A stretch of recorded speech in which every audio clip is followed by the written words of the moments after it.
Okay, ladies and gentlemen, we are just now leaving Home Depot. Gotta check my rearview mirror, make sure ain't nobody behind me. Because if they behind me and they don't get out of the way, well, I'm gonna have to do the rap thing and ask them to move, get out the way, and get out the way. Some of y'all understand what I'm saying. All right, we just talked about entering a plea and pleading the fifth and putting a pleading into the record and having the court say, I read your pleading, and explaining to you all the way to take care of all of that is to just simply let them know that you choose not to, you do not want to, you're not going to contract with the court. It's not that you don't consent, it's I'm not willing to contract with you. And none of my actions, none of my conduct, none of my acts, none of my deeds shall be construed as being willing to contract with you. Okay? I don't want to do business with you. And if you try to force me to do business with you, then I will hold you personally liable for violating my right to contract. You see, the law says that government may not impede the obligation of contract. That literally means they cannot force you into a contractual agreement, which is what they will try to do. Ladies and gentlemen, we have a thunderstorm coming in right now. And when I say thunderstorm, this is California, okay? And these clouds are pretty dark and the rain is pretty consistent. I don't get this that often. And so I am being very cautious, stopping at every stop sign, looking at every corner, every angle, every window, so that I can get home safely because I have a consult in about 2.5 hours. It takes me an hour and a half to get home. And so we're going to take this journey halfway there so that I can finish talking to you guys about this because these are things y'all need to know. I got a police officer that I just passed who is sitting up here waiting for people to speed and go through traffic signs. My phone just failed. And give me a second. I'm getting on an on ramp and it's a hill. So I am trying to bring my speed up to the traffic because it has to be done that way. That's how you do it. I don't like pulling in the traffic going slower than everybody else, so I try to get up to speed so that I don't impede the traffic or the flow of traffic. See, there's that word impede. So let's get back to the conversation. See how we segue? Ladies and gentlemen, the way things work, and they can only work this way, they have to work this way, is impeding the obligation of contract goes both ways. One, they cannot interfere with your right to contract with whomever you choose to contract with, nor can they force you into a contract. That's why it's always offer and acceptance. So simply ask, excuse me, is that an offer? Let them say no. Well, thank you. I take your word that it's not an offer, and I do not accept your offer. That's it, people. I do not wish to contract with you. I don't want to contract with you. I'm not going to contract with you. And once you say that, none of my actions shall be construed, shall be interpreted as engaging in contract. None of my actions, none of my inactions, none of my words, none of my conduct. I am not here to testify. So, no, you don't get to use my words against me. I am not under oath, but you are. There you go. Look, everybody, I started this thing from the very beginning under contract law. That's how I got involved in law in the first place because I was interested in contracts. I was interested in the law covenant. A covenant is a contract. Okay? Israel and the true God entered into a contract with one another. Okay? I understood that. I like contracts. Look, think about it.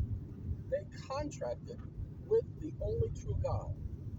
They have a contract. That's why he says, better it is that you vow, enter into a contract, not. In other words, don't get into a contract with me. Then you vow, get into a contract with me, and don't pay your vow. Don't honor the agreement. Okay? It's all contract, ladies and gentlemen. Y'all really do need to understand it. That's all they're doing is they're playing copycat. They're copying. They're not very good at it, but that's what they are doing. Ladies and gentlemen, I am getting ready to get off, and I have to. This particular exit is a stupid exit, and but I'm safely through the exit. All right. So, even with the true God, ladies and gentlemen, everything is contract. Even with Him, He requires you to contract with Him. Don't believe me? Why do you think the scriptures require us to follow certain laws, certain rules? We have to agree to do that. We don't just do it because we feel like it. We do it because we agree to do it. You see, I made a promise and then I made an agreement with the true God. So I serve Him from my heart, not from yours, not from your opinion, not from your imagination. I don't care how you choose to serve whomever you choose to serve, but I serve the true God, the one who calls himself the only true sovereign, the one who refers to himself as the living God. That's who I serve.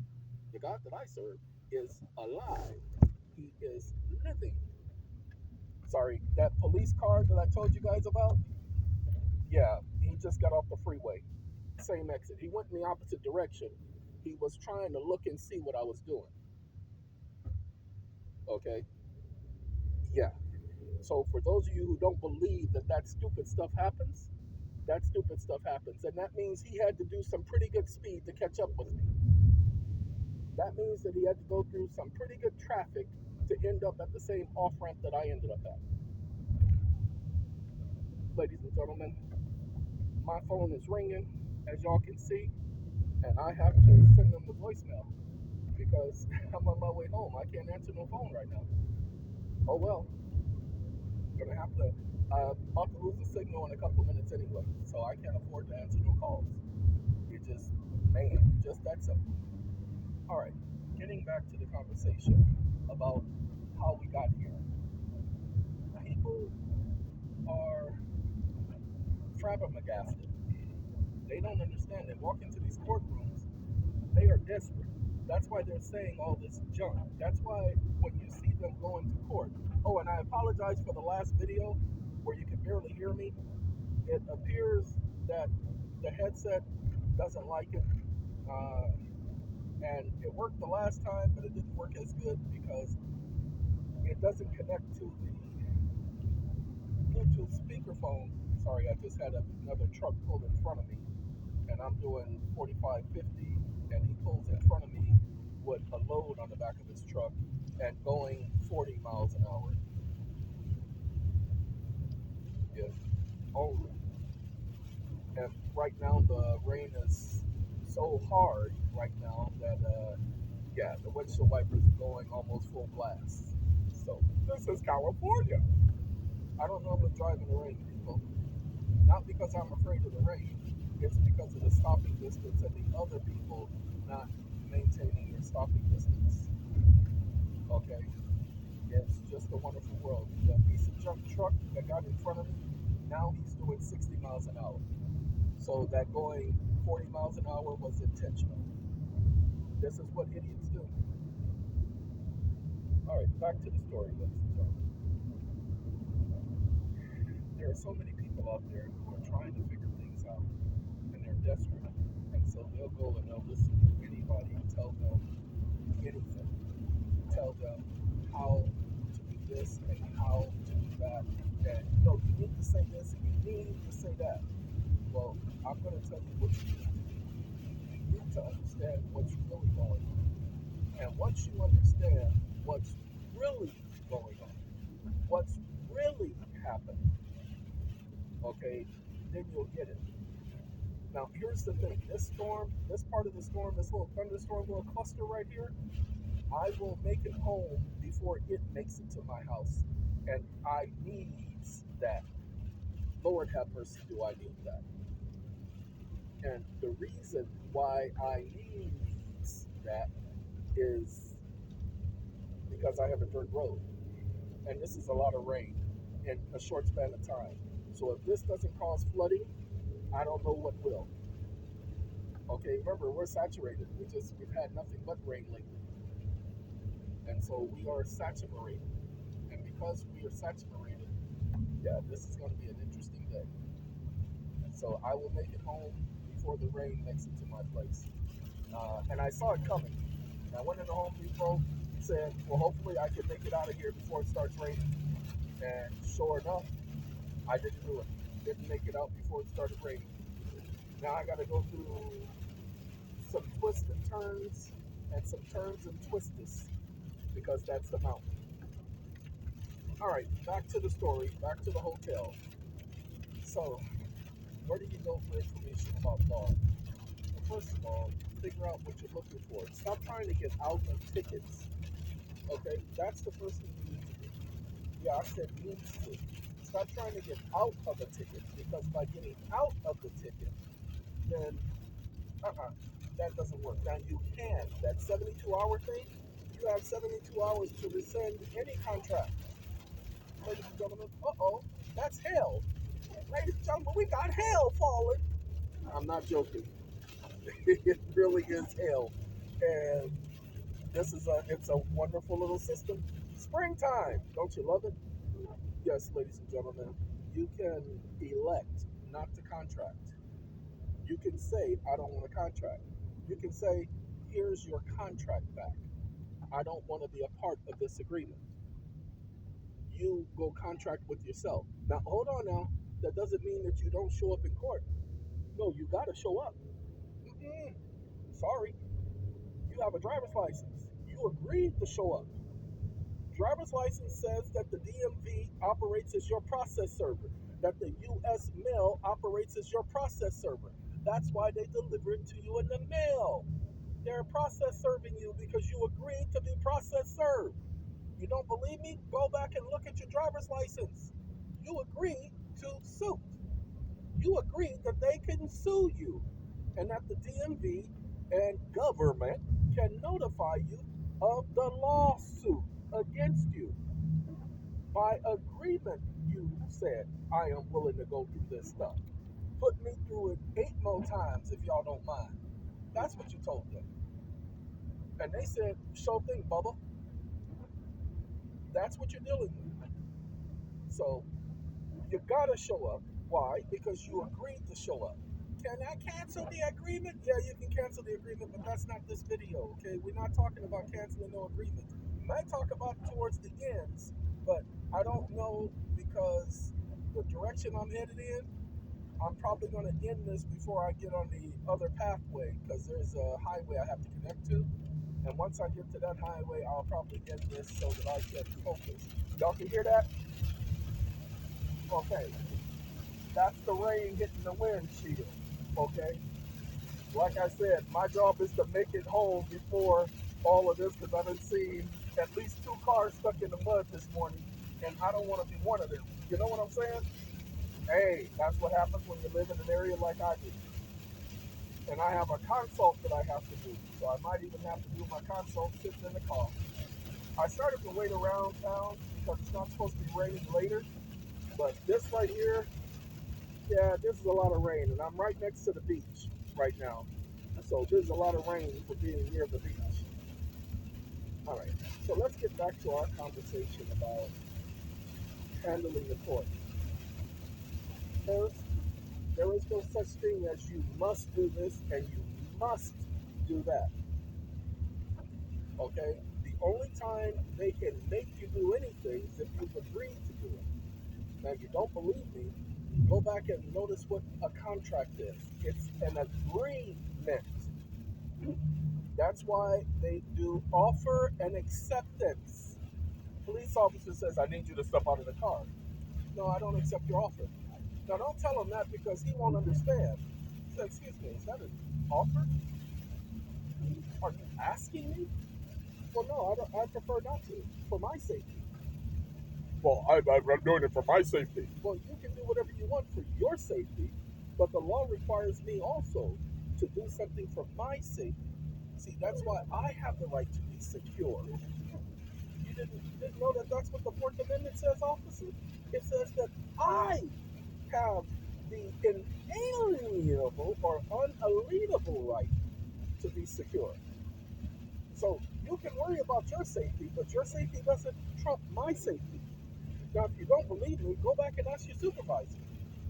Can your need for safety oversee my need for safety? Especially since you haven't articulated a crime. Now, I know you're going by the Supreme Court talking about the articulation of a crime. The Supreme Court doesn't get to define what is and what is not a crime. The law defines a crime. Statutes are not law. Statutes don't define crime. Oh, I'm sorry. I said that wrong. Because you go by statutes, and because you go by statutes, you're enforcing those. Well, you can't enforce a law, okay? You don't get to enforce a law. You can enforce a statute, but statutes are only by agreement. I know you don't understand that, and I can't help you understand that, just like I can't help you guys understand. I can't help you understand the difference between a statute and a law. I can't help you to understand that the statutes written by the legislatures are not law. Congress was never given authority to write laws that rule over the people. Just like, even though the people may vote on an amendment on a law, the people cannot vote on anything that infringes upon your inalienable rights. Your unalienable rights means that it can't be leaned against, means that not even the people as a whole, the majority, can act as rulers over you. That's what it means to be a sovereign, not a citizen, but a sovereign of your own rights, of your own property. The right for you to be secure and to have self determination is secured by the Constitution, not a right given or granted by the Constitution. The Constitution did not grant anybody a single right. Wait, y'all hear what I just said? Because a lot of people think that they received a grant of authority. The police don't get authority over the person. Now, again, you can't say this like this because they will know that you don't know what you're talking about. I can talk like this because they know that I'm not saying anything just to be saying. They know that I'm saying things specifically and particularly, that I'm actually using the law in my language. You won't be able to get there until you go over the law and understand the law. Well, what's the law? I'm so glad you asked. Go find out. No, just kidding. I'm not kidding. You're supposed to know what the law is. How dare any of you sit up here and not know what the law is? So let me explain to you the law. The law is the common law. When the Supreme Court says that there is no federal common law, the Supreme Court is 100% correct. There is no federal common law, but there is a national common law. Really? There's a national common law? That's right. Well, what's the national common law? The national common law is defined in the Constitution. It is the Bill of Rights. Now, they call it the Bill of Rights. It's literally the Bill of Unalienable Rights. See, if you don't violate, don't encroach upon, don't interfere with someone else's unalienable rights, hey, then you're free to do. But if you mess with somebody else's unalienable rights, then you don't have freedom anymore. You waive that right. And you can be prosecuted by a redress of grievances. Pay attention, people. It's right there in the First Amendment. That's why the right to petition for redress is preserved forever. They can't get rid of it. They can't even make an amendment to that section of the Constitution because that part of the Constitution says Congress shall make no law. So, what I'm going to do is I'm getting to that intersection. I was going to continue to talk, but I said, no, let them marinate on this so that they can go and find out what the law is. Even in your states, people, the law that is introduced by Congress, pay attention. That right there, that junk that's introduced by Congress, that's not the law. If it infringes upon anyone's right, such as the right to travel, y'all have been arguing, I got the right to travel. You don't have to tell them you have the right to travel. You need to ask them, under what law do I not have the right to travel unimpeded and unmolested? They don't have a right to molest you in your right to travel. They don't have the right to infringe upon your rights. They cannot abridge your rights. Go back and look at the First Amendment. They don't have any authority to abridge a right, a secured right. So stop telling them that you have the right to travel. Ask them, under what authority do you have to interfere with my right to travel? What law says that I must have a license to travel? Now, are you telling me that I need to have a license to travel to go from my house to grandma's house, conducting my own personal business, when I'm not engaged in any form of commerce and there's no proof that I am? Okay, well, just show me the proof. Okay, now hand me the ticket and let's go to court. Oh, and by the way, what's your bond number? Oh, no, you're required to be bonded. I know you have a bond. Now, I'm going to ask you for your bond number because you just gave me a ticket. That means you understand liability principles. Okay, so because you are now saying that I'm bound by liability principles, I am now reminding you that so are you. That's why you have a bond. What's your bond number? I'm not going to ask you again. That was twice. See, if I have to ask you again, then I'll bring two claims against you. One for not telling me, and the third one for interfering with my right to travel. What's the second one? Oh, don't worry about it. If I bring a third claim against your bond, you won't be working in this position no more. So you definitely don't want that to happen. So I'm going to ask you again, what is your bond number? This is not a game, ladies and gentlemen. When it comes to bond numbers and police officers and judges and public officials, they must be bonded. The reason why you bring a claim, you don't want to bring 100 claims against them because then that shows that you're being vindictive and you're retaliating. That shows that it's personal. It is never personal. You don't want to make it personal. You just want to bring your claim. Let somebody else bring their claim. Okay? Stop filing. Well, I should suggest that it is not necessary for you to file a complaint with the police department about the officer. What I can suggest is that if you are going to file a complaint with a police officer, against a police officer with the police department, then you do so and also file a claim against the bond and note the complaint you filed against the officer. Do both of them at the same time. Use one as evidence of the other. You'll be a whole lot better off that way. Man, if I had known this rain was going to be like this today, I never would have left the house. It said that possibility of thunderstorms by the afternoon. Well, it ain't no longer possible. It's a reality. All right, ladies and gentlemen, we're going to go ahead. I know. I was just getting into it, but I got to focus on the road. Okay, no, it's not bad. Right now, it's just drizzle. And I actually have to turn the wipers down a little bit because the drizzle isn't that heavy. But I do need to focus. So I put the phone down and I grabbed the handheld portion of the phone and I put it on the steering wheel and I say bye-bye.